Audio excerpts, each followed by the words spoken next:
तो इस कहानी के शुरू में हम एक रॉक बैंड से मिलते हैं। ये लोकल बैंड था जो छोटे छोटे बार्स में काम करके अपना गुजारा करते थे, लेकिन इस काम से उनके हालात कुछ ज्यादा अच्छे नहीं चल रहे थे। दिखाना चाहता है कि जब वो एक कॉन्सर्ट के लिए जा रहे थे तो उनकी गाड़ी में पेट्रोल भी खत्म हो गया, जिसे वो किसी और की गाड़ी से चुरा कर अपनी मंजिल तक पहुंचते हैं। तो उन्हें एक बुरी बात ये मालूम होती है कि उनका कॉन्सर्ट कैंसिल हो गया। ये जानकर वो लोग बहुत ही उदास हो गए। तब यहाँ के मैनेजर ने उन्हें बताया कि मैं तुम्हें एक और बार के बारे में बताता हूँ, वहाँ तुम्हें अच्छे खासे पैसे मिल जाएंगे। और उधर का मैनेजर भी मेरा भाई डैनियल है। ये सुनकर दोनों को ही उम्मीद जागती है। जाते हुए वो लड़का इन्हें वार्निंग देता है, हाँ पर वहाँ ख्याल से रहना, वहाँ सारे नाजिस रहते हैं, यानी जर्मन सोल्जर जो आज भी हिटलर के सूलों पे चलते हैं। खैर अब ये लोग उस बार में पहुंच जाते हैं और वहाँ डैनियल से मिलते हैं। डैनियल इन्हें किसी और आदमी के साथ ये ग्रीन रूम तक लेकर जाता है, जहाँ से आगे जाकर इन्हें कॉन्सर्ट परफॉर्म करना था। क्योंकि ये यंगस्टर्स थे, जिस चीज से इन्हें मना किया गया था वो तो इन्होंने जरूर ही करना था। पर जानबूझकर अपने बाकी साथियों के साथ यहाँ नाजिस के खिलाफ गाना गाता है, जिसकी वजह से यहाँ की सारी ऑडियंस उनके ऊपर गुस्सा हो जाती है। लेकिन खैर उनकी किस्मत अच्छी थी कि यहाँ उन्हें किसी ने कुछ नहीं कहा। कॉन्सर्ट के खत्म होने पर इन्हें पैसे भी मिल गए और ये बस यहाँ से जाने ही वाले थे कि सैम को पता चला कि उसका मोबाइल तो ग्रीन रूम में ही रह गया है। बट उस मोबाइल को लेने के लिए जाता है, जहाँ ग्रीन रूम में जाते ही उसके होश उड़ते जमीन पे पड़ी हुई एक लाश देखकर। ये जिस लड़की की लाश थी उसकी दोस्त भी यहीं खड़ी हुई थी, जो रोते हुए बेड से कहती है, प्लीज पुलिस को कॉल करो, मेरी मदद करो। बैग भी उसकी मदद करना चाहता था, इसलिए फोन उठाकर वो जल्दी से रूम से बाहर निकलता है। लेकिन तभी पीछे से उसे गैंगस्टर्स पकड़ लेते हैं। लेकिन उससे पहले ही वो पुलिस को कॉल कर चुका था। हर सिचुएशन को संभालने के लिए अब गैंगस्टर्स इन सबको पकड़कर ग्रीन रूम में बंद कर देते हैं। वो जानते थे कि पुलिस ने तो यहाँ आना ही है। इस मर्डर को छुपाने के लिए उन्होंने बाहर जानबूझकर दो लड़कों के दरमियान में लड़ाई करवाई, ताकि पुलिस को लगे कि इसी लड़ाई के लिए उन्हें यहाँ बुलाया गया था। गैंगस्टर्स का प्लान सही काम भी करता है और वो लोग पुलिस को डिस्ट्रैक्ट करने में कामयाब भी हो जाते हैं। लेकिन अब सबसे बुरा यह हुआ था कि किसी के किए हुए गुनाह में ये चारों फंस चुके थे। इस सब के दौरान हम देखते हैं कि इस बार का ऑनर जो कि इन सब का बॉस था वो भी यहाँ आ चुका था और उसे यहाँ पर होने वाले मर्डर के बारे में पहले से ही पता था। असल में इस लड़की का मर्डर और यहाँ पर जो कुछ भी हुआ था वो सब उसी के ऑर्डर पे हुआ था। अब बॉस यहाँ आकर किसी से भी बिना कुछ कहे सबसे पहले इन रॉक बैंड की कार को चेक करता है, जहाँ उसे पेट्रोल चोरी करने का सामान मिला। ये देखने के बाद बॉस अपने आदमी को ऑर्डर देता है कि जिन दोनों ने उस लड़की का मर्डर किया था उन्हें इस मर्डर साइट से कहीं भेज दो। ये बात बताने के लिए जैसे ही बॉस का असिस्टेंट इस ग्रीन रूम तक आया तो उन दोनों आदमियों के साथ ये चारों भी चालाकी से यहाँ से निकलने की कोशिश करने लगे। लेकिन गन पॉइंट पे इन गैंगस्टर्स ने इन चारों को यहीं पर रोक दिया। एम्बर जो कि मरने वाली लड़की की दोस्त थी वो इन सबको बताती है, तुम्हें यहाँ इसलिए रोका जा रहा है ताकि ये सब तुम्हें मार दे, क्योंकि तुम्हें इनका राज पता चल गया है। ऐसे तुम्हें ये जाने नहीं देंगे। इस चीज का यकीन तो इन चारों को भी हो चला था। ये लोग यहाँ से भागना चाहते थे, लेकिन जिस गार्ड के हाथ में गन थी वो उन्हें ऐसा करने से रोक रहा था। खैर इतनी देर में इनके रूम के बाहर आ जाता है बॉस, जो कि यहाँ गार्ड को दरवाजा खोलने को कहता है। ये लोग समझ गए कि बस इनका मरने का वक्त करीब है। ये जानते थे कि अगर दरवाजा खुला तो ये मर जाएंगे, इसलिए अपनी जान बचाने के लिए ये चारों मिलकर गार्ड के ऊपर हमला कर देते हैं। गार्ड उसे काबू में करता है, जबकि उसका दूसरा साथी उसके हाथ से गन छीनने में कामयाब हो चुका था। बाहर से बॉस बार बार नॉक कर रहा था, लेकिन ये लोग दरवाजा नहीं खोल रहे थे। तंग आकर वो यहाँ से चला गया। वो भी अब जानता था कि इन्हें यहाँ से निकालने के लिए उसे कोई और ही हरकत चलाना पड़ेगा, जिसके लिए सबसे पहले उसने अपने बार में मौजूद सभी लोगों को यहाँ से बाहर निकाल दिया। इतनी देर में हमने देखा कि यहाँ पर डैनियल भी आ गया, वही लड़का जो इन्हें सबसे पहले इस बार में मिला था। जबकि रूम के अंदर से ये पूरा ग्रुप यहाँ से निकलने का कोई खुफिया रास्ता ढूंढ रहे थे और ऐसा करते हुए ही उनके एक साथी को फ्लोर के नीचे एक बंकर मिलता है। इससे पहले कि ये लोग इस बंकर को खोलकर इसके अंदर चले जाते, दरवाजे के बाहर दोबारा से बॉस आ गए, जिसने इनको बातों में लगाना शुरू किया। वो कहता है कि तुम्हारे पास जो गन है वो शराफत से मुझे दे दो, क्योंकि इस गन से उस लड़की का मर्डर हुआ है और अगर तुमने मुझे ना दी, एक तो तुम बगैर लाइसेंस गन के चक्कर में फंस जाओगे और दूसरा मैं तुम्हें इस लड़की के मर्डर के इल्जाम में फंसा दूंगा।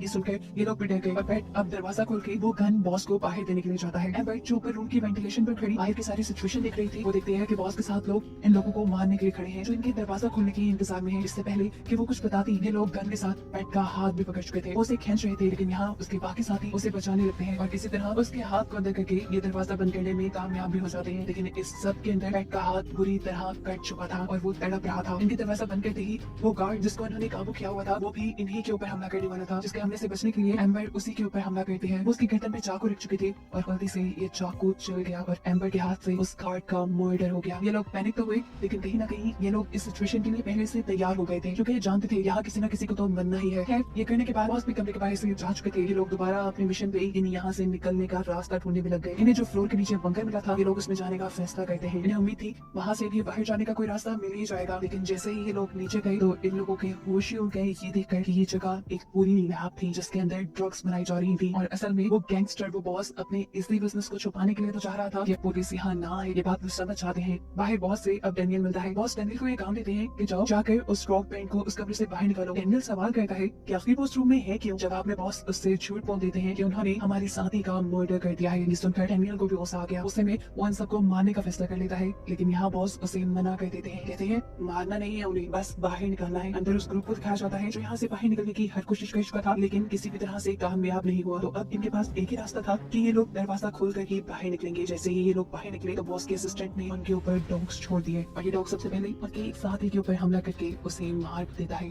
जिसके बाद यही डॉग एम्बर के ऊपर भी हमला करता है, लेकिन एम्बर इस डॉग से अपना पीछे छुड़वा लेती है और बाकी सभी साथियों के साथ वापस ग्रीन रूम में आ जाती है। रूम के अंदर आने पे इन्होंने देखा कि इनका एक साथी बाहर ही था। उसने चलाकी दिखाई थी और यहाँ से भागने की कोशिश की थी, लेकिन बाहर जाने पर भी वो बॉस के लोगों के हाथों मारा गया। जिसकी मौत का पता उसके ग्रुप को भी चल जाता है और उसकी मौत के बाद इन सब की हिम्मत टूट जाती है। अब बाकी साथी जो दोबारा रूम के अंदर चले गए थे और उन्होंने रूम लॉक कर लिया था, बॉस डेनियल से कहते हैं जाओ जाकर उन्हें रूम से निकालो। डेनियल बड़ी ही आसानी से रूम का दरवाजा तोड़ते हुए रूम के अंदर चला जाता है। इससे पहले कि वो उन सबको मार देता या कोई भी नुकसान पहुंचाता, उन्हीं की साथी जिसका नाम एम्बर है उसे रोक देती है और बताती है नहीं मारो इन्हें, ये बेकसूर है। तुम्हारी साथी को और किसी भी नहीं, बॉस नहीं मरवाया है। ये सुनकर वो बुरी तरह शॉक हो गया। वो अपने साथी की मर्डर की कहानी डिटेल से सुनना चाहता था, इसलिए उसने दूसरे लड़की को यहाँ से बाहर भेज दिया। एम्बर बताती है क्योंकि तुम और एमिली यहाँ से भागने का प्लान कर रहे थे। इसी की खबर बस बॉस को हो गई। बॉस को एमिली के भागने के प्लान के बारे में पता चल गया, लेकिन ये नहीं पता चला कि वो तुम्हारे साथ भाग रही है। और जैसा तुम जानते हो कि उनके ग्रुप का एक रूल है कि कोई उनके ग्रुप को छोड़कर नहीं जा सकता, तो बस फिर उन्होंने एमिली को मरवा दिया।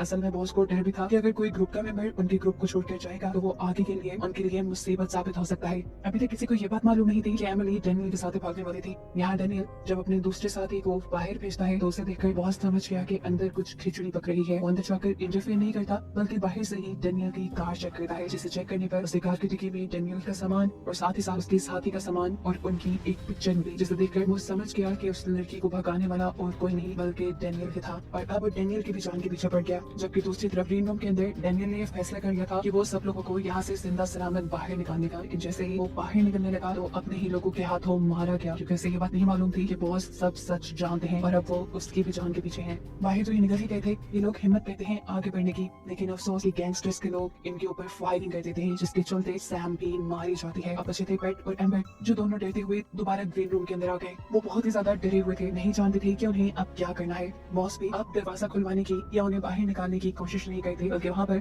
अपना डॉग छोड़कर चले जाते हैं। यहाँ सिचुएशन इनके लिए थोड़ी सी कंट्रोल में आई थी। पेट जो कि बहुत ही टैलेंटेड था, वो अजीबोगरीब आवाजें निकालकर डॉग को डराकर यहाँ से दूर भेज देता है। और फिर वो जो दो आदमी बॉस ने यहाँ इनको गार्ड करने के लिए छोड़े थे, पेट उन्हें भी उन्हीं की गन से मार देता है। दोनों गार्ड्स को मरा हुआ देखकर नीचे से बॉस का असिस्टेंट निकल कर आया, जो उन गार्ड्स को मरा देखकर और पेट के हाथ में गन देखकर पूरी तरह डर गया। वो जानता था कि पेट अब उसे मार देगा, लेकिन पेट ने उसे मारा नहीं, क्योंकि अब इसी से तो उन्होंने बॉस का पूरा प्लान सुना था। असल में बॉस का ड्रग बनाने और स्मगल करने का बिजनेस था, इसलिए वो नहीं चाहता था कि पुलिस यहाँ पर आकर सबको पकड़े। और क्योंकि इस रॉक बैंड को भी बॉस की सारी हकीकत पता चल चुकी थी, तो अब वो उनको भी जिंदा नहीं छोड़ना चाहता था। उसे इस ग्रुप को मारना भी कुछ इस तरह था कि किसी को उस पर शक भी ना हो। बॉस का असिस्टेंट बताता है इसलिए तो उन्होंने तुम्हारी कार और तुम्हारी पेट्रोल चुराने वाली किट को अपने घर के बाहर छोड़ दिया और सबको उसने डॉग्स के हाथों मरवाने की इसलिए कोशिश की ताकि पुलिस को लगे कि ये लोग पेट्रोल चुराने आए थे, जिसके चलते डॉग्स ने उन पर हमला किया और वो मारे गए। बॉस ने सोचा था कि उसके बाद वो सभी लोगों की लाशों को भी अपने घर के बाहर रख देगा। उसका ये प्लान काफी हद तक काम भी कर चुका था, लेकिन इससे पहले कि उसका डॉग पेट और एम्बर को मारता, उन्होंने सारा प्लान पता चलवा लिया और फिर बॉस के असिस्टेंट को लेकर उसके घर के बाहर चले गए। वो यहाँ आकर उसको मार भी सकते थे, क्योंकि उनका मकसद पूरा हो गया था, लेकिन वो उसे अभी भी नहीं मारते। एम्बर उसे इस शर्त पे छोड़ देती है कि तुम जाओगे और जाकर पुलिस को ये सारी कहानी बताओगे। इतने में ही बॉस के कुछ लोग भी